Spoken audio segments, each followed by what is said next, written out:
नमस्कार, आप देख रहे हैं एबी न्यूज और मैं हूं आपके साथ प्रज्ञा। तूफान से पहले की शांति तो आपने सुनी ही होगी। ठीक वैसी ही स्थिति अभी बिहार के राजनीति में भी बनी हुई है, लेकिन अब ऐसे कयास लगाए जा रहे हैं कि ये तूफान से पहले की शांति है और तूफान से पहले की शांति के बाद राजनीति में जो बदलाव होने वाले हैं वो बहुत ज्यादा भयावह हो सकते हैं। ऐसी कयास लगाए जा रहे हैं कि आने वाले समय में एनडीए में सबसे ज्यादा बदलाव देखने को मिल सकता है। इसके अलावा जेडीयू में भी बदलाव देखने को मिल सकते हैं। इसी पर बात करने के लिए आज हमारे साथ हमारे senior journalist Chandan Jha sir जुड़े हुए हैं। तो सर, आपको क्या लगता है कि आने वाले समय में ऐसे कयास लगाए जा रहे हैं कि 15 तारीख के बाद बिहार की राजनीति में बहुत सारे बदलाव हो सकते हैं, कई मंत्रियों के पद छिन सकते हैं, कई कैबिनेट में भी बदलाव होने की संभावना है, तो इस पर आपका क्या कहना है? देखो प्रज्ञा, है क्या, जो बीजेपी 2024 में जिस तरह से हारी है ना, फूक फूक कर कदम रख रही है जी। और एक एक चीज़ को माइन्यूटली देख रही है। बीजेपी के जो नए प्रदेश अध्यक्ष बने हैं दिलीप जायसवाल, और उनकी और विनोद तावरे जी की बंद कमरे में मीटिंग होती है। भिखू दलसानिया भी वहाँ बैठते हैं, नागेंद्र जी भी बैठते हैं। वैसी स्थिति में एक एक चीज़ को बारीकी से देखा जा रहा है। एक एक लोकसभा, एक एक विधानसभा सीट को बारीकी से देखा जा रहा है और खासकर पहले हार की समीक्षा की जा रही है। उपेंद्र कुशवाहा क्यों हारे? उपेंद्र कुशवाहा के हार के पीछे बीजेपी के लोगों का भी हाथ है। इसके प्रमाण विनोद तावरे को भी मिले हैं, नए प्रदेश अध्यक्ष को भी मिले हैं। बक्सर में मिथिलेश तिवारी क्यों हारे? क्योंकि वहाँ बीजेपी के जो कुछ कार्यकर्ता थे वो सुधाकर सिंह के साथ या उनका प्रचार कर रहे थे। इसकी पुख्ता जानकारी या कहें सबूत के साथ विनोद तावरे को पेश किया गया। अब वैसी स्थिति में वो ऐसा नहीं चाहे जो आगामी विधानसभा चुनाव भी इसी कहें विरोधियों के चक्कर में कहीं वो भी न गंवाना पड़े। वैसी स्थिति में संगठन में बहुत ऊपर से नीचे तक फेरबदल की संभावना है। और कहें जो नीतीश में कैबिनेट में जो बीजेपी कोटे से जो मंत्री हैं उनके कार्यों से भी जो कहें जो भाजपा के जो शीर्ष नेतृत्व हैं वो प्रसन्न नहीं है। और शीर्ष नेतृत्व पसंद नहीं है तो इसका मतलब आप बीजेपी बहुत कड़ा निर्णय लेती है। बीजेपी तो एक कहे जो संगठन की पार्टी है, देश भर की पार्टी है, तो उसके खिलाफ अगर कोई जाता है तो समझिए जो अपने मतलब सुसाइड करने के है, पॉलिटिकल सुसाइड। तो वैसी स्थिति में जो मेरी जानकारी है, जो कम से कम 7 से 9 मंत्री बीजेपी कोटे से ड्रॉप किए जा सकते हैं और वहीं 2 से 3 मंत्री जेडीयू कोटे से भी ड्रॉप किया जा सकते हैं। बात यहीं तक नहीं खत्म होती है, बात होती है जो आखिर अभी दोनों डिप्टी सीएम हैं बीजेपी से, और बीजेपी से दोनों डिप्टी सीएम हैं तो उसमें एक डिप्टी सीएम हम कई बार चर्चा भी किए हैं, जो एक डिप्टी सीएम अब जेडीयू के बनेंगे और एक डिप्टी सीएम बीजेपी से बनेंगे। अब ये दोनों दल को तय करना है, जो एक ओबीसी कौन किस दल से आएगा और एक फॉरवर्ड जो है वो किस दल से आएगा। तो इसलिए दोनों में से हो सकता है कहीं ओबीसी बीजेपी ने ले जाए, फॉरवर्ड जेडीयू, और कहीं फॉरवर्ड बीजेपी तो ओबीसी जेडीयू। तो वैसी स्थिति में कहें जो बहुत ये सारे जो कवायद हैं ये 15 अगस्त के बाद और 20 अगस्त के बीच में, हम बार बार कहते हैं 20 अगस्त तक सावन है, सावन के बाद कोई भी शुभ काम नहीं होता है। और ये पॉलिटिकल पार्टी के लिए पदभार ग्रहण करना, शपथ लेना, हटाना, पद लेना, ये सब शुभ माना जाता है। वैसी स्थिति में बीजेपी है बहुत फूक कदम रख रही है। और एक आपको बता दें, जो अभी जो 30 जो कैबिनेट मंत्री हैं जिसमें 15 बीजेपी के कोटे से हैं, 13 जेडीयू के कोटे से हैं और एक इंडिपेंडेंट सुमित सिंह हैं जो जमुई से जीते हैं और एक मांझी के पुत्र हैं संतोष सुमन, वो है। तो वैसी स्थिति में जो एक तरह से कहें जो कुछ ऐसे मंत्री जो बिहार सरकार में हैं जिनके रिश्तेदारों का बहुत ज़्यादा उनके मंत्रालय में दखल है, ये जानकारी भी बीजेपी के शीर्ष नेतृत्व को हो चुकी है। जो बीजेपी कोटे से जो 2 ऐसे मंत्री हैं जिनके परिवार के लोगों का वर्चस्व उनके मंत्रालय पर है, तो इस तरह की बात अगर बीजेपी नेतृत्व को पता चलती है तो वो उस पर बहुत ही सीरियस एक्शन लेता है।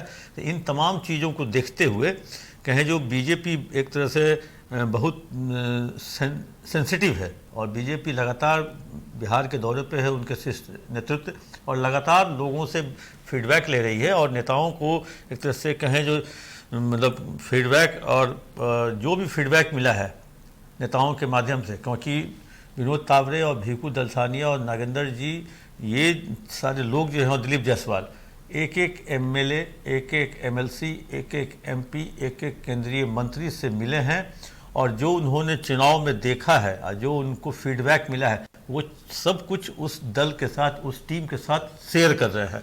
और शेयर करने के बाद जो जो जानकारियाँ उनके पास मिली है, बहुत ही कहें जो आश्चर्यजनक जानकारी है, विस्फोटक जानकारी है।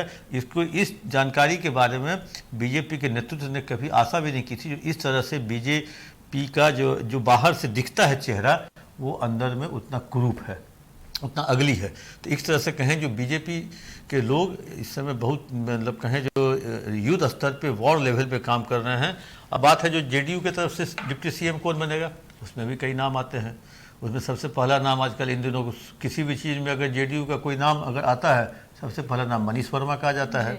अब मनीष वर्मा अभी सबसे आगे चल रहे हैं। वैसे मनीष वर्मा का एक बयान उन्होंने एक टीवी इंटरव्यू में दिया है, एक सोशल मीडिया के चैनल पर उन्होंने कहा है कि हमारे नीतीश जी बहुत पुराने ख्यालात के हैं। अब किस संदर्भ में उन्होंने कहा है, उनका कहना था जो नीतीश जी सोशल मीडिया पर नहीं जाते हैं, अपने कार्यों का प्रचार प्रसार नहीं करते हैं।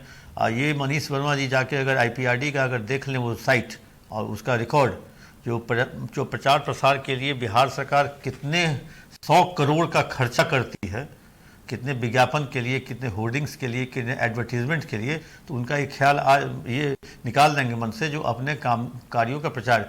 हाँ, उनका ये कहना था जो आजकल सोशल मीडिया का ज़माना है, ट्विटर हैंडल है, एक्स हैंडल है, बहुत सारे यूट्यूब चैनल हैं, फेसबुक हैं, व्हाट्सएप हैं, इन सब चीज़ों के माध्यम से जो हाँ ज़्यादा लोग आजकल इन्वॉल्व हैं, वहाँ नीतीश कुमार अपनी बातों को नहीं रख पाते हैं। और जिस कारण से वो लगता है जो सरकार के किए हुए काम हैं वो जनता तक नहीं पहुँचे। काम पहुँच रहा है, लेकिन वो काम किसने किया, किस माध्यम से करवाया, वो नहीं पहुँच रहा है।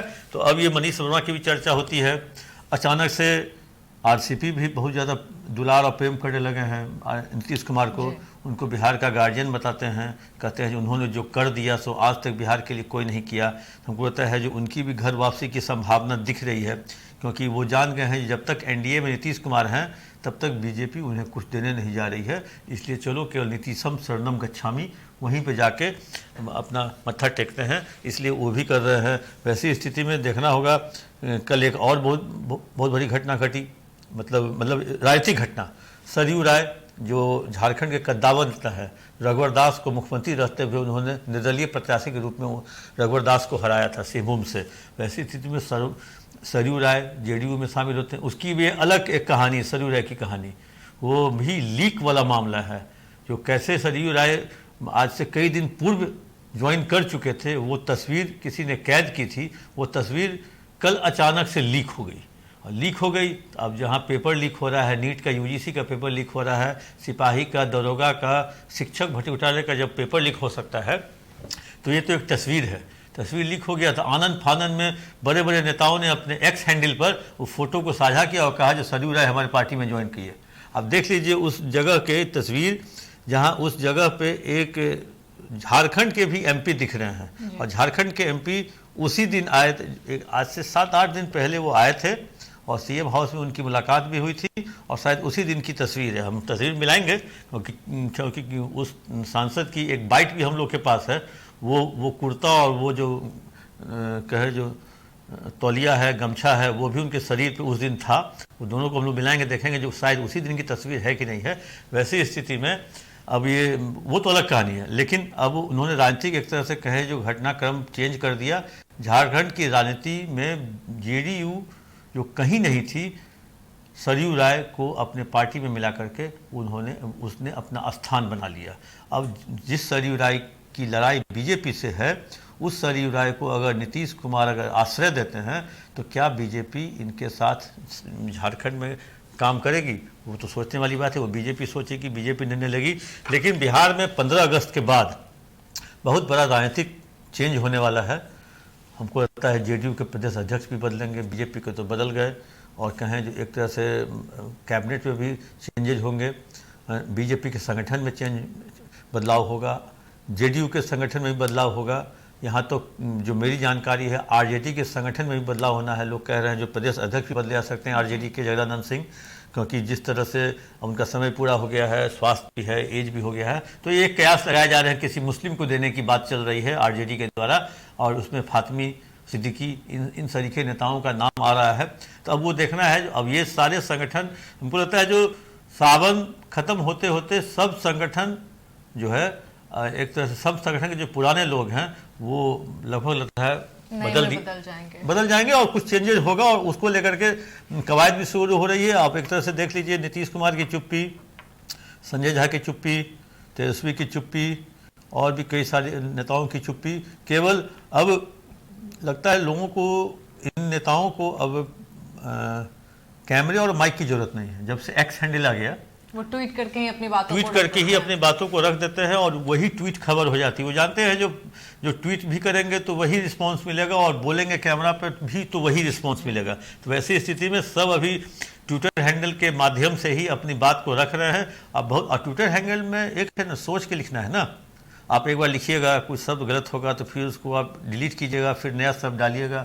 और जो फ्लुएंट में अगर आप बोलते हैं कैमरे पे तो हो सकता है कुछ ऐसा शब्द निकल जाए, कुछ ऐसा जो अर्थ का अनर्थ भी हो सकता है। तो अब बहुत स्मार्ट तरीके से पॉलिटिक्स भी हो रही है, बिहार में नहीं पूरे देश में ही। तो इसी स्मार्ट तरह से जो हो रही है पॉलिटिक्स, उसका फ़ायदा उठा रहे हैं आज के नेता। लेकिन हम लोग बात कर रहे थे एनडीए की, उसमें बीजेपी, जेडीयू, बीच में आरजेडी भी आ गई, कांग्रेस के भी अध्यक्ष बदलने की संभावना है, उसमें भी कई नाम सामने आ रहे हैं, दौर में हैं।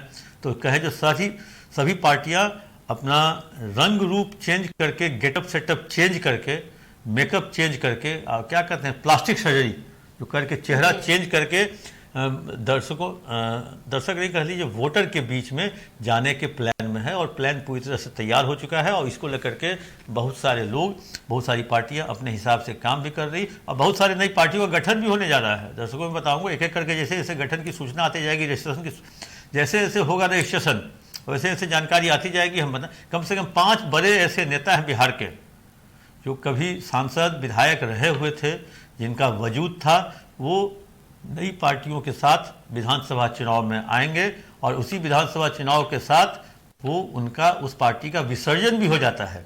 ऐसा मैंने कई चुनाव में देखा है। तो अब नई पार्टी का इंतजार भी, कई सारे बड़े नेता भी आने वाले हैं और अच्छे अच्छे नेता आने वाले हैं जिनका अभी कहीं स्थान नहीं है।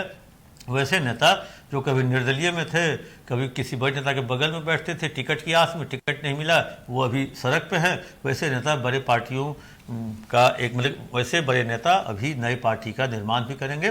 तो 15 अगस्त के बाद बहुत कुछ होने वाला है, क्योंकि समय नहीं है और बीजेपी ने साफ तौर पे इनकार कर दिया है समय से पहले चुनाव का। नीतीश कुमार की ये जो मांग थी, जो तथाकथित मांग थी, हम इसके, क्योंकि मेरे सामने मांग उन्होंने नहीं की थी, हम वहाँ मौजूद नहीं थे, लेकिन लोग कहते थे जो नीतीश कुमार की एक मांग है समय से पहले चुनाव, बीजेपी ने इस पर साफ तौर पे इनकार कर दिया है, जो जैसी मेरे पास सूचना है। अब देखना है 15 अगस्त के बाद प्रज्ञा क्या होता है। धन्यवाद सर कि आप हमारे साथ जुड़े और अपनी राय रखी। अब देखना ये होगा कि 15 से 20 अगस्त के बीच बिहार की राजनीति में कितने बड़े फेरबदल होते हैं। फिलहाल के लिए एबी न्यूज में इतना ही। धन्यवाद।